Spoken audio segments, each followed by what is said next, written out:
Franco Pasquini, capopanel della commissione di assaggio della Camera di Commercio di Prato e Pistoia e di uno dei 4 panel dell'associazione ANAPO.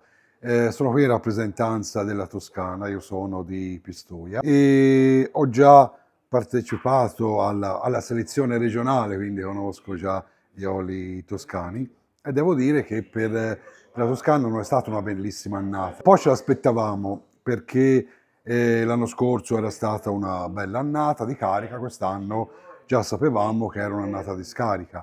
però è stato un po' peggiorato dalla fioritura che è avvenuta in periodo molto caldo, per cui in generale abbiamo avuto una produzione inferiore nel totale della Toscana di meno il 30%, con delle punte molto maggiori nelle province interne, e sono di Pistoia, in particolar modo Firenze, Prato. Però nonostante questo ho potuto notare che la maturazione è avvenuta regolare e quindi anche la raccolta è avvenuta in condizioni ottimali, per cui anche se la quantità è inferiore, i produttori sono riusciti a fare degli oli di qualità media, più che soddisfacente e con delle punte di eccellenza, che ho potuto notare anche agli oli assaggiati alla selezione regionale che abbiamo fatto e che abbiamo inviato all'Ercole Vario.